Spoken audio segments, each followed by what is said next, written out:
Welcome back to the Film Society. I'm Chloe. I'm Mackenzie. And today we're going to be talking about family movies. But always, we're going to start with what we watched this week. Mackenzie, what did you watch? So this week, I watched a family-friendly movie as well. I watched Enola Holmes on Netflix, which stars Millie Bobby Brown, Henry Cavill, Sam Claflin, and it was directed by Harry Bradbeer. It was released in September of 2020, so it's still kind of new, so I'm going to try and avoid anything super spoilery. Enola Holmes follows the younger sibling of Sherlock and Mycroft Holmes, Enola, and it's set in England in 1884 as England is preparing to take a vote on some women's rights in Parliament. Enola Holmes wakes up on the morning of her 16th birthday and her mother is gone. She's been raised by her mom in their manor. Her older brothers have already, or much older, have left the house. They're not around very much. So now she's trying to figure out where her mother went and what happened to her mom, while also battling with her two brothers who technically have custody over her right now and are trying to send her away.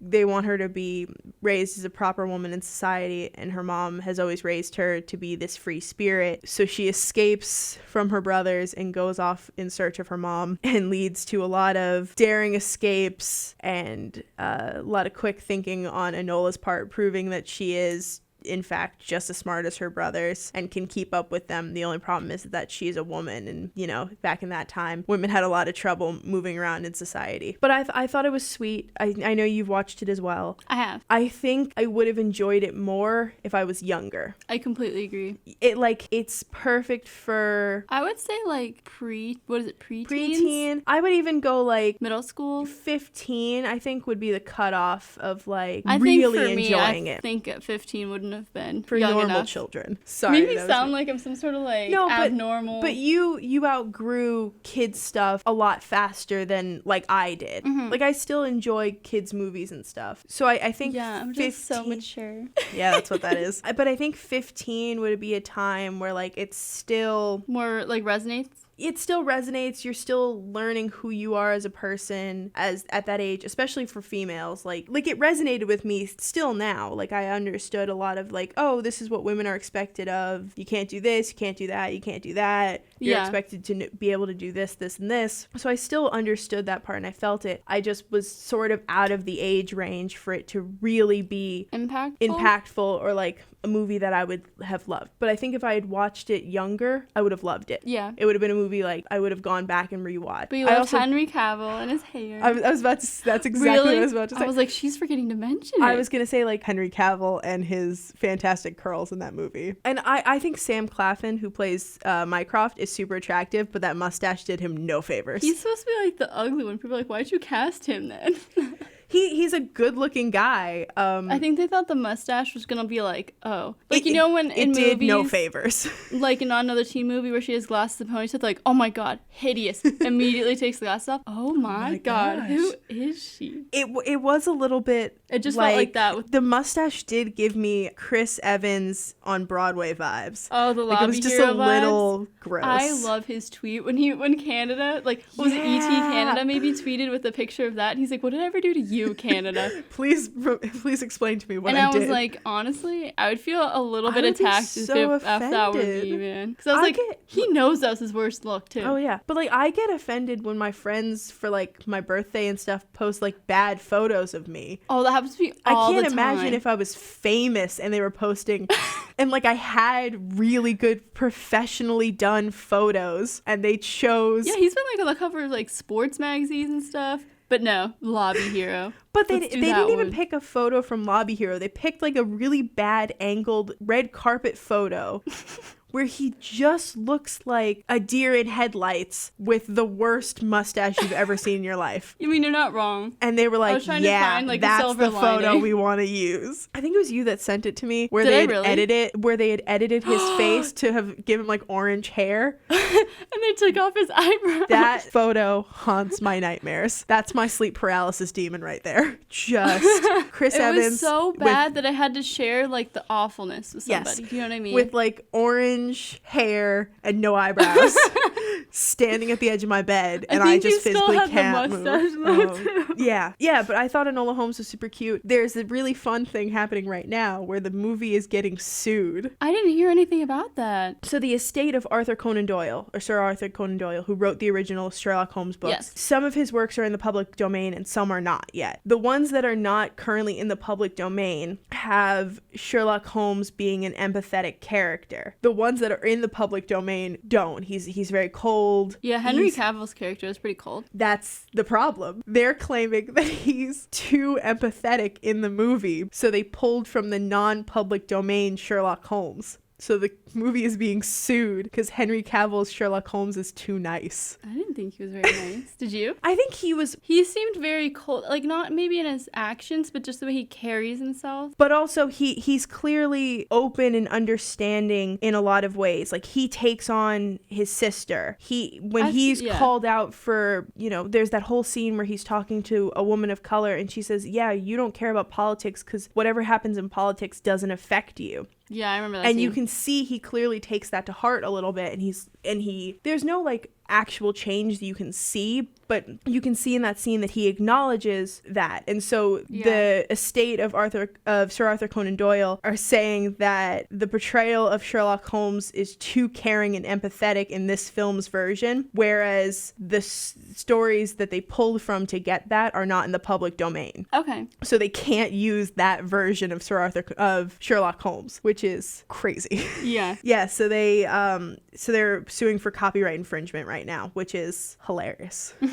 I didn't hear anything about that. Yeah, I when I watch the movie, I always like to, go on IMDb, especially just to make sure I have all the facts right when it came out, read through what they wrote for a plot summary and stuff like that. And so I just Googled the movie and that came up first of the lawsuit that's currently in place. But that was interesting. I thought that was worth noting. Mm-hmm, definitely. So moving on, Chloe, what did you watch this week? I watched Cosmopolis. I hope I pronounced that right. It was directed by David Cronenberg in 2012 and it's available for free on Tubi. The movie follows Eric Packer, who is played by Robert Pattinson, and he is a billionaire asset manager. And the movie basically follows him on a limo ride the entire time. He barely leaves the limo and he's a passenger, he's just in the backseat of the limo because he needs to go across town to his usual barber to get his hair cut. He just has to. So it's just them in the car. Of course. I don't know. Rich so he's people just are very weird. determined to get his hair cut. This is his first priority. He's trying to get his hair cut. Of course. And anyway, while he's in this limo ride, a lot of things keep happening. There's a lot of riots from anti-capitalists. He's a billionaire, so he's not in the best position for all these riots. It's a very interesting movie. It just comes across as very analytical and cold in a lot of ways, just because that's how he operates. And it also was adapted from the novel by Don DeLeo. I know you talked to me a little bit about it. What did you think? I know you complained about one part. Yeah, I won't go into details of that one part, but yeah, it came out in 2012. I think we can spoil it a little bit. Okay, well, it just kind of, there's this one scene where Robert Pattinson's character is getting shot at, when he's walking out of the street. I think it was after he got his hair cut. He finally got it. Oh, good. Number one priority. What would we do without that? Oh, I know. The whole time his limo driver's there's these riots going on. I don't think you'll be safe. He's like, I need the haircut though. And he's like, oh, let's go to a closer barber. And he's like, no, I need to go to the one that's across town. I require this haircut. And you're like, all right. Men. Am I You're right? Right, ladies.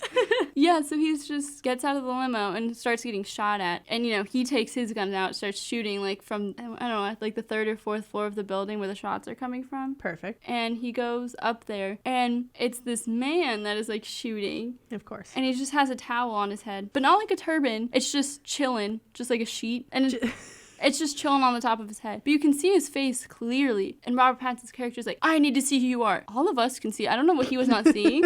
I clearly saw it was Paul Giamatti. And he was like, oh, you used to work for me. And he was like, oh, good. He's like, I did. I don't think you remember me. He's like, no. And he's like, of course. I'm like, well, he just said he didn't remember you. I don't know why you're surprised. But anyway, that was the part that I talked to you about because I was like, what? Because this last 5 minutes, Paul Giamatti was never in the movie. Oh, good. It just happens a towel showed on his up head. at the end.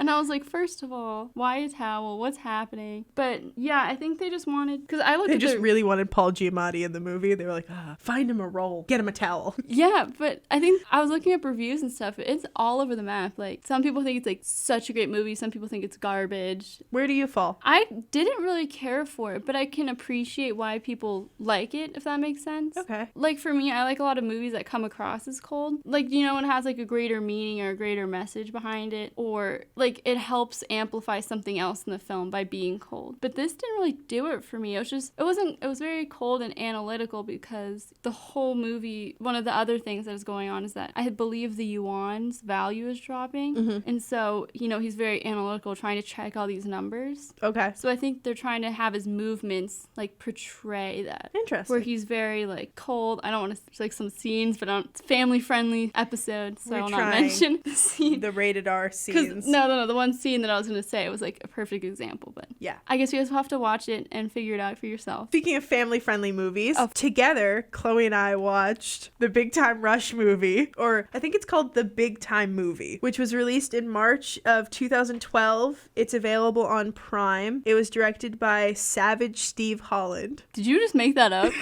No. That's for real? The director's name is genuinely Savage Steve Holland, and I've never respected anyone more in my entire life. Dude, I was like, she's messing with me on the podcast. How rude. I'm going to start doing that. I'm changing my first name. To what? I don't know. Savage Mackenzie. Badass Mackenzie Martin. Do you go to Starbucks? Order for badass?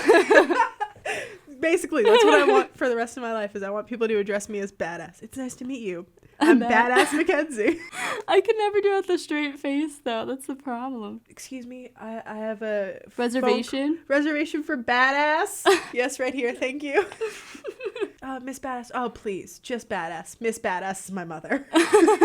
Sorry. So it's directed by Savage Steve Holland, and it stars the main characters from the Big Time Rush TV show, which we both love. And the band. In the band. Sorry. Oh my gosh. So it stars Kendall, James, Carlos, and Logan. All the characters you know and love from the TV show are there. And the band. That's the band! So it follows the boys of Big Time Rush as they travel for their first international tour. They land in London, and through sort of a bag mix-up, they end up with a device that's capable of destroying the world, and they are drawn into this spy fight to try and not let it get into the hands of the villain of the movie. I remember the villain was such a stereotypical villain. Oh, absolutely. Like, he just showed up like, oh, that's a bad guy. Like, there he is. Black leather coat, I think he had a weird mustache. He probably had a fake body part. I'm pretty sure he had like a peg leg or something. And he had a weird accent. I think he was probably Russian too. Just put all the stereotypes right there. We both watched it together. It's one of those movies you can just turn on and laugh through and not really require critical thinking of any form. If you even remember this, I was doing work and it got me fully engaged. I was like, I need to know. We stopped doing work. I was like, I need to know if Carlos is okay. It just sort of draws you in with mindless fun. And so then you're like, we were supposed to be doing work, and we both realized like both of our laptops had like gone dark, and we weren't paying attention to anything we were actually supposed to be doing, because we were instead just so focused on. I was just entranced. I was like, oh my gosh, is the world gonna be okay? I'm sure you noticed it in the movies. They do a couple of their own songs, but most of the movie it's covers of Beatles songs, because they're in England. London. What else do you do when you're in London but sing Beatles songs? I actually went to Abbey Road when I visited London. Yeah. I have some pictures of me like crossing the street like the Beatles did. Mm-hmm. Except for I almost get hit by a car doing it. So they did a lot of Beatles songs, so they were forced to change some of the lyrics in the Beatles songs to make them more like PG. Because I think some of the songs are like, I'm blanking on what song it was, but it said something about like, I feel good when I touch you, and they had to change that song. Like they had to mess with those lyrics so that it was less touchy. Yeah. They also make a lot of family friendly, right? Mackenzie. They also make a lot of reference to the old Beatles songs and the older Beatles movies. So like the spy who's helping them is called Penny Lane, which is obviously obviously a reference to a Beatles song. The Beatles made a movie a whole while ago called A Hard Day's Night, and in it there are multiple chase scenes where you see the Beatles like getting off of a bus or a train, and these girls like catch sight of them and they start chasing them. So they had I remember that. They had Big Time Rush do it as well in the movie. They had a couple of chase scenes with fans to pay homage to the A Hard Day's Night, the movie that they were sort of taking that from. I don't know. I think it's a cute movie. I love it. I loved Big Time Rush. You did too. You know what's funny though? I never really listened to music. I just really enjoyed the show. Like, it was just a funny show as a kid. My dad even loves that show. I love that show. I listened to the music. When they were hinting at a reunion tour, I texted you. I was like, we're going, right? And I was like, yeah. And I'm like, I still like, you know, I don't know if you remember, but at the end of each episode, if they like were writing a song within the show, it. I only know the songs that they played like Love. in the show though. But I'm like, I'm going though. Obviously. Like, you know, you gotta support. Yeah. No, I listened to their music for a while. It was some of my favorite for when I was like a tween.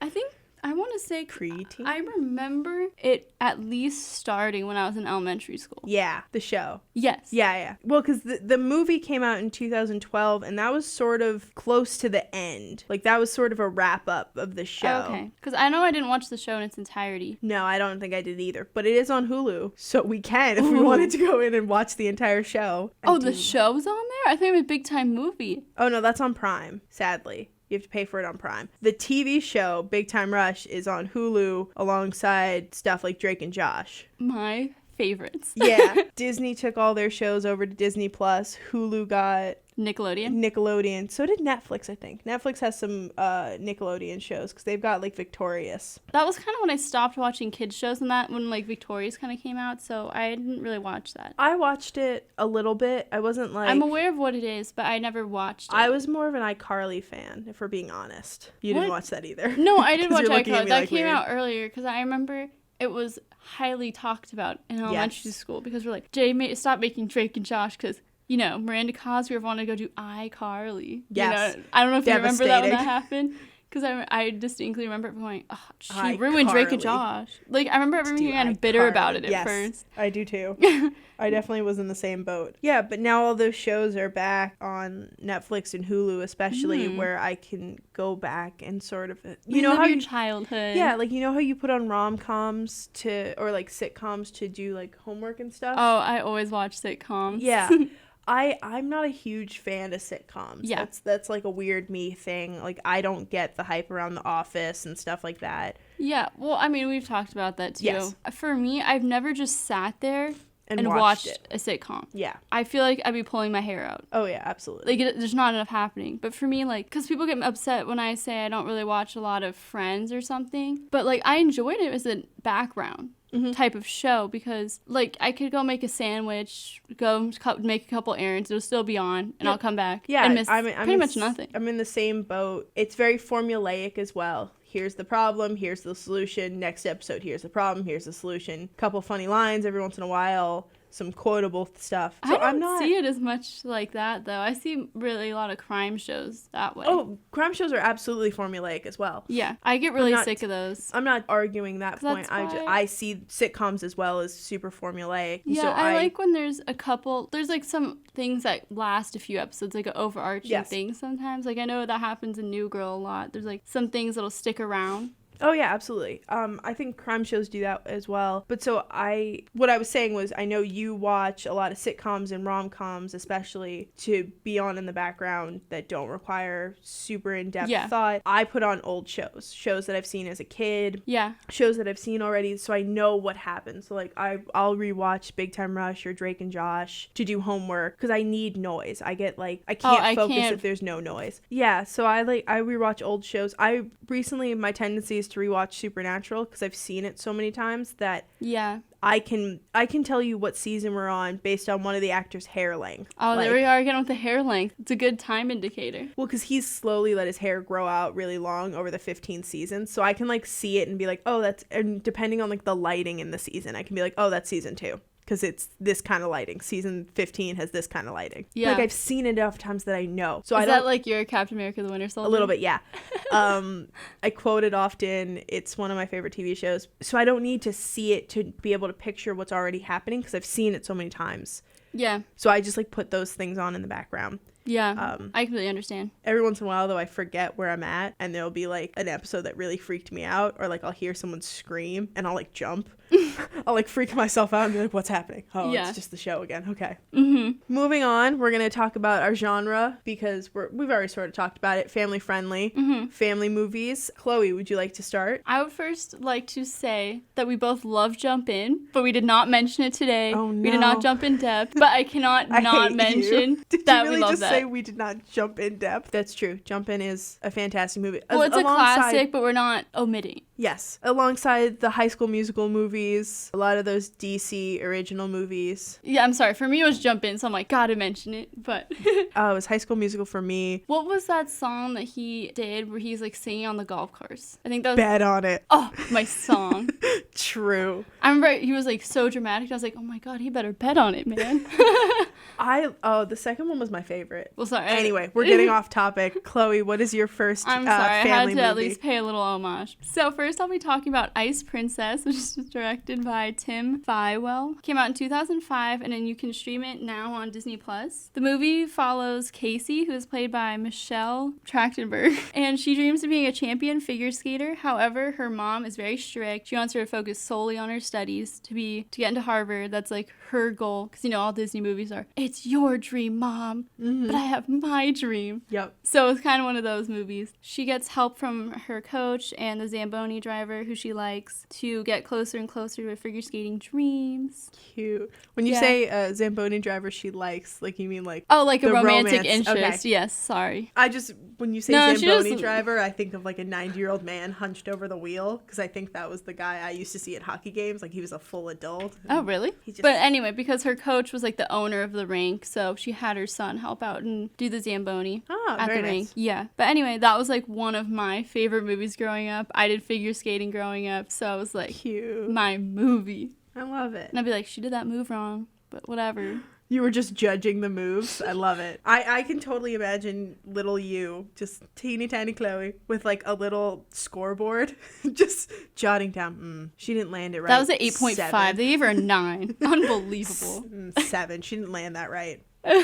Yeah. Did you see her arms move on that last one? 5. Oh my God, you just gave me so many flashbacks right there. Anyway, sorry. I also looked up some IMDb facts, like as you do, and I thought it was really interesting that her coach is known as Tina Harwood. She's like ruthless. She has a history. She can't skate anymore. I hadn't seen it in a while. I can make the connection now, but I had no idea that was a reference to Tonya Harding. That's cool. So I can see it now, but I didn't make that Interesting. relation when I saw it years ago. I mean, I don't think any kid would. I think that's more of one of those, like, you know, in kids' movies, they do a couple things as like a wink to the parents, like, oh, look at this thing. well, I know, but for me, I knew a lot. Yeah. So I just thought it was interesting. Oh, yeah, definitely. That was like one of my most watched movies as a kid. I absolutely loved it. Cute. Yeah. Have you watched it recently? I have not. I should. Does it hold up? I definitely think it would. There's not a question about it. Because now, I don't expect you to have seen it as many times as I did, because I watched it so many times. Yeah. Just because I related to it a lot. But Casey worked at an ice rink as well. And now I And did. you've done that too. But I definitely haven't seen it since I Are you had headed that to the job. Olympics? Tell me the truth. Are you Are you trying to kidding? be Do you a know pro? how many teachers joked about that to me?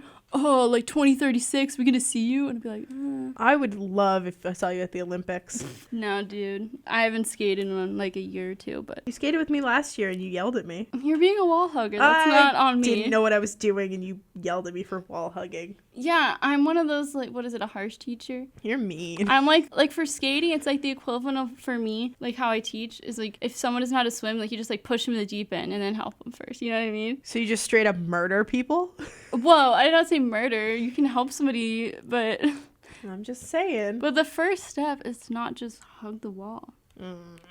I'll hug the wall if I please. But no, anyway, point is, I watched a lot. I think it would still hold up because now there's like another relatable aspect for me. Oh, yeah. As if I didn't already have enough in the movie to relate to. Cute. So I think I would definitely still enjoy it. What was one of your movies? So obviously I have to talk about a Disney Channel movie. So we're going to talk about the Lizzie McGuire movie. So it came out in May of 2003. It was directed by Jim Fall. It stars Hilary Duff, Adam Lambert, and it's available for purchase on Amazon.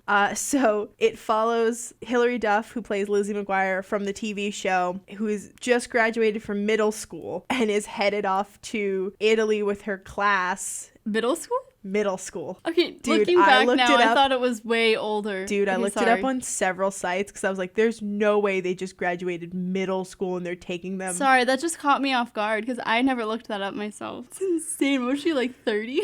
13. They're supposed to be 13. That's what I mean. No, I know what you mean when you say like, oh, older people playing high school, but like, I had no idea that was middle school. I thought minimum high school. That's crazy to me. Yeah, I Sorry. like actually had to look it up on a bunch of different sites because I was convinced that IMDb was wrong. Not calling out IMDb, but I was convinced they had the date wrong and that they were like graduating high school or something, and that's why they took them all to Europe. I assumed it was that. You could not pay me money to take a bunch of 13-year-olds to Italy by myself. There's not enough money in the world. You could offer me like Jeff Bezos' fortune and I'd be like, I'd rather die. Like, that's so much responsibility for a bunch of 13-year-olds because I mean this in the nicest way possible. Was Paolo 13 though? I don't think so. Now I'm like suspicious of Paolo Like, even more. Sorry, you didn't even explain who Paolo was. So they just graduated from middle school, and to celebrate, they're taking Lizzie and her best friend Gordo, who's played by Adam Lambert, take a trip to, or join the class trip to Rome. While they're in Rome, they're seeing all the sights, they're walking around. Lizzie is mistaken for a famous Italian singer because they look identical. Her name is Isabella. Isabella. I always hear it like that. And she meets Isabella's partner, Paolo, who convinces her to take Isabella's place in a singing competition that they're having sort of at the end of the month. You come to find out Paolo's kind of a shady character. He's been lying to Lizzie this whole time, and Lizzie is sort of thrown into this world of celebrity without actually being the celebrity. So it's she's having a lot of trouble throughout the whole movie. But yeah, like, they don't ever explain how old Paolo is. But you're supposed to believe that Lizzie McGuire is 13 and no one is checking that she's not just wandering the city by herself at night. Oh, you remember she said she was sick? You remember she would try to get like back in the bed? You don't remember that? Yeah. Okay. If a 13-year-old was sick, I'd be like duct taping their door shut. Yeah. I'd be chaining them to the bed because 13-year-olds are dumb. They don't know what they're doing. It's a valid point. That blew my mind when I found out that they had graduated middle school. Making them legitimately 13. I mean, I don't blame you. But that's what I mean is, like, I've talked about it before of I never guess what age characters are in the movie because you're so off half the time. I think whatever age I'm watching as a kid, I just kind of project that, and I think that I'm around the same age as whoever they like. True. If that makes sense. But I recently rewatched it, and it holds up. It's still fantastic. It's amazing. But so I like you did, I looked up some facts. It was one of the first theatrical films based on a Disney Channel original series to be released. Oh, yeah. That, led the way for some other ones, but this was the first one where they had taken a TV series and made it a movie and released it through the theaters. You know what one I liked as well? What? Was oh my god, you're gonna roast me. But the Wizards of Waverly Place movie, I loved that movie as a kid. I thought it was so good. I remember I got the DVD and I remember I don't remember specifically, but whatever gem or whatever was in the movie, it came with like a little necklace with like the gem on it, and I was like, I'm the coolest kid in school. I really can't roast you because I still watch kids stuff. Like I talked about last episode, there's this need for like serious movies to have like real plots and real world endings that are serious and take themselves seriously, and I like kids movies because they don't try to force all of those like real world bad things onto me. Yeah. There are points in time where I just want to like watch something mindless and laugh along to isn't high school hard? People sometimes are mean, but if we just talk to them through the power of positive thought, we can change singing things. And dancing. Yeah, basically that's what I want. Is I just want through the power of song, we can change and we can all come together as friends. Like that reminds me of that one scene in High School Musical where Chad's like, I don't dance, and then they have a whole routine on how he doesn't dance. That so he's dancing after he says he doesn't dance. And it makes no sense. No sense whatsoever. It still bothers me to this day that there's a whole song and dance about how he doesn't dance. I'm like, but you're dancing. You are currently in the middle of a dance. Yeah. I need you to acknowledge that for me. Yeah, but so I really like those movies, all of those DC movies. I like that they don't expect you to have like a serious ending. Like there's always a happy ending, and they don't require a lot of thought. And you can truly just vibe out to the music, because the music is really good in a lot of these. And I think there's this stigma around kids movies and the music that comes from, because I think if you released some of these songs, like some of the songs from Victorious as well, or like Big Time Rush, if you had released the songs separately without being labeled as being from the show, I think they would have like made it onto the pop charts. But because they're from a kid's show, they're sort of brushed into a separate category. So what was your second movie? Well, I'm clearly on a roll with the sports movies, I guess, for family movies. Yeah, because you're so sporty. Yeah, anyone that knows me knows how athletic I am. That's what I'm known for. Yep, that's what you're known for. Yeah, that's obviously a joke, by the way, for those of you who happen to not know me. Anyway, I will be talking about The Game Plan, which was directed by Andy Fickman. It was released in 2007, and it is also on Disney+. Dwayne "The Rock" Johnson plays Joe Kingman, who is an NFL quarterback that, just seems to have it all. Like, he has the model girlfriends, has, like, his little bachelor pad, and so he's just, living life, just bachelor style. Love it. One day, his daughter just comes into his door at 8 years old, and, he's like, what? Mm-hmm. And so he's trying to manage now this relationship with his daughter, who is now living with him, while trying to maintain this life that he had that he doesn't want to let go of quite yet. And it's just shows how he just slowly gets, I don't want to say softer, but like, I guess personality-wise, just becomes a little more softer, because, he's like, I'm a football player. I don't do girl stuff. For me, I know you've seen the movie. Yes. It immediately came to mind that scene where they're in that really girly store. Yes. And he's like, I'm not going to have my nails painted, or like... Yeah. Or when he has that bedazzled jacket, those are like the things that came to mind for me. Yeah. And he was like beyond embarrassed to even have those things or be connecting through his daughter that way. But anyway, it was just a really cute movie. They end up being really, like, I don't want to say good together. That's like a weird way of putting it, but like having a really better relationship than the start of the movie. So I just thought it was really cute. And just for me, I just thought I'd do a fun fact. There's like so many songs that I hear, and I just immediately think of The Game Plan, because it was like one of the first times I heard it. So like every time I always hear My Girl or Mr. Blue Sky, I always think of The Game Plan. I love it. I mean, yeah, that was definitely, that soundtrack is amazing. And I think it opened kids up to older music in a lot of ways by introducing it to them in a way that isn't, this is what your parents listen to, so you have to listen to it. It's more of a, here, it's just playing in the background of this movie you like, so now you recognize it when you hear it out in public and you can be excited about it. Yeah, Dwayne "The Rock" Johnson's character also was a huge Elvis fan in the movie. And I also saw online that it was like Dwayne's idea, or The Rock, however you want to call him. I know people are like, you don't call him Dwayne. Dwayne. Okay. You're on a first name basis. You don't know Dwayne? We're homies. But, well, can you introduce me? What? Help me out. But anyway, it was The Rock's idea to actually have the character be really into Elvis, and like all the memorabilia and things that are shown in the movie are like genuinely his. Yeah. Which I didn't know, and I thought that was super cute, and it probably was easier for him to like be in that role. Yeah. Knowing that there's like a connection between those two characters, like himself and that's so cute. The quarterback. I like it. Yeah. Anyway, I absolutely loved that movie growing up. I thought it was super cute. So the young girl in the movie is played by Madison Pettis. Correct. Thank you. We're the same age. Yeah. Because I saw her recently like celebrating her 21st, and I was like, huh? I know. No, she's 8. Yeah. I don't know. I'm watching people that I like grew up watching. It's super weird. It's a weird feeling. Be like for real adults. Yeah. I don't know. It's mind blowing. But I don't know. My parents and I still quote The Game Plan like to this day. Love it. It's just, I don't know. It's just one of those movies for us. Like there's this one scene where they're like, she's like, stupid's a bad word or whatever. Things like that. What was your last movie? So for my last movie, I wrote about and looked at all the stuff for Charlie Brown Thanksgiving, which is a staple in our household. So growing up, I watched all the Charlie Brown movies with my dad. In my room right now, I have a small Snoopy bobblehead. I've got Snoopy Christmas towels hanging in our kitchen, one of which everyone's allowed to use because it's just a regular blue towel, but there's one with Snoopy on it, and I was like, no one can wipe their hands on this one. If I even feel that it's wet, Armageddon. The room, I will destroy someone. Like, I grew up with Charlie Brown. It was a huge part of my life. So every year for Thanksgiving, my cousin and I go down to the basement and we watch the Charlie Brown Thanksgiving episode, and then for Christmas, we always watch the Christmas one. Yeah. But so, for anyone who doesn't know, it aired originally in November December 20th of 1973. Yeah, it's that old.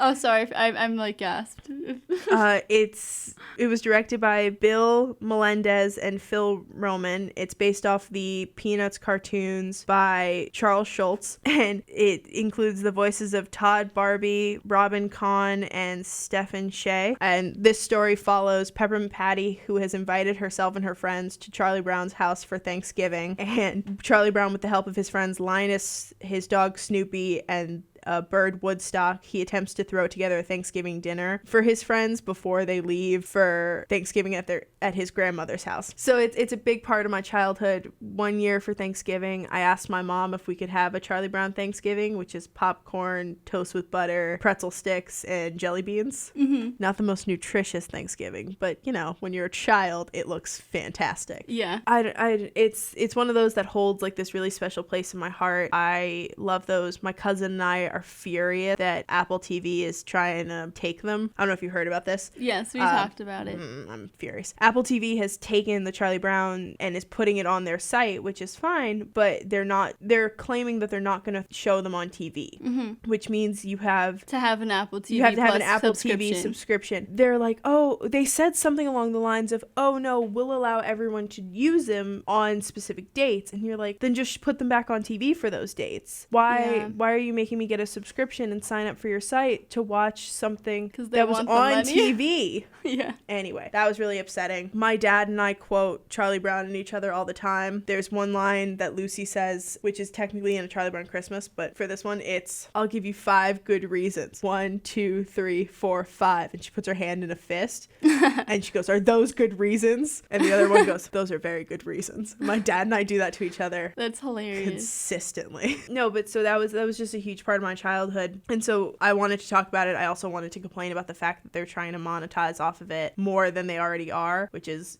frustrating and feels scummy. It just feels gross. It's because it's gross. Because it is scummy, but like it feels extra scummy to do it on a holiday and just be like, pay me money. Give me money on this holiday. It's like, no, just release it for free. So that's where I'm at with that. But it's part of like the traditions, and it's sad that those traditions are going to have to be altered because people want money. Yeah. And people are gross and scummy. Just for emphasis. Gross and scummy. I'm going to say it 1,000 more times. Apple TV Plus, you're gross. I hate you because of the fact that you're monetizing off this childhood thing. Mm-hmm. Don't do that. That's why we bought the Grinch DVD for Christmas, so we don't Which have to... Grinch though? Animated. Okay, good. Obviously. I just had to check. I'm sorry. We sit down and we watch the animated Grinch, and it's obviously the superior one. I don't think I've heard the actual Grinch movie in like 3 years. You mean seen it? No, heard it, because we watch it, but we do the dialogue over the movie, so it's the two of us doing the dialogue instead. So I genuinely don't know if I like actually remember who voices what. Oh, gotcha. Because it's him and I doing it instead. We play all the characters fantastically, I might add. Our accents on point. What accents are they? Who knows? Oh, we sound like we're doing bad Borat impressions for the Who's. Mm-hmm. And then for some reason I think the Grinch is like super British when we do it. Whatever works, man. Right? Anyway, that's sort of my last one. So we're gonna wrap up today's episode. Just as always, we're gonna go over sort of what we talked about today. Chloe watched Cosmopolis, which is available for free on Tubi. Is that the only place you can watch it? I actually watched it when I was on Prime, but I watched it within hours of when it was getting taken off. Okay. So it is no longer available on there. I mean, it is obviously for rent or purchase, but I thought a free option would be better. But I honestly don't know who even has Tubi. Tubi what? Okay, or sorry. not Tubi. Sorry. That is the question. But I mean, realistically, probably nobody has it. It's probably gonna be the new Quibi. Mm-hmm. So, or whatever it is. I've never even heard of it. Yeah, neither have I. So anyway, yeah, you can rent or purchase it on Amazon Prime. But I happened to watch it when it was for free. You also talked about Ice Princess, which is available on Disney Plus, and The Game Plan, which is available on Disney Plus. Together, we watched the Big Time Rush movie, which is available for rent or purchase on Prime. I watched Enola Holmes, which is on Netflix. The Lizzie McGuire movie, which is available to rent or purchase on Amazon Prime. Time, and Charlie Brown Thanksgiving, which is available on Apple TV. And normally you would find it on TV when Thanksgiving rolls around, but who knows this year. 2020, man. Still upset. 2020 has been the weirdest year. Next week, though, moving forward, we're going to be talking about gangster movies. So I'm pretty excited about it, I'm really excited honestly. about gangster movies. We've got a bunch that we're going to talk about and we're going to watch. If you have any suggestions, please drop a comment, send us a DM. We'd love to hear what you think. This has been the Film Society. I'm Mackenzie. And I'm Chloe. And remember, stay safe out there. Don't do anything you're not supposed to do. Instead, grab some popcorn, sit on your couch, and watch movies like we are. See you next time.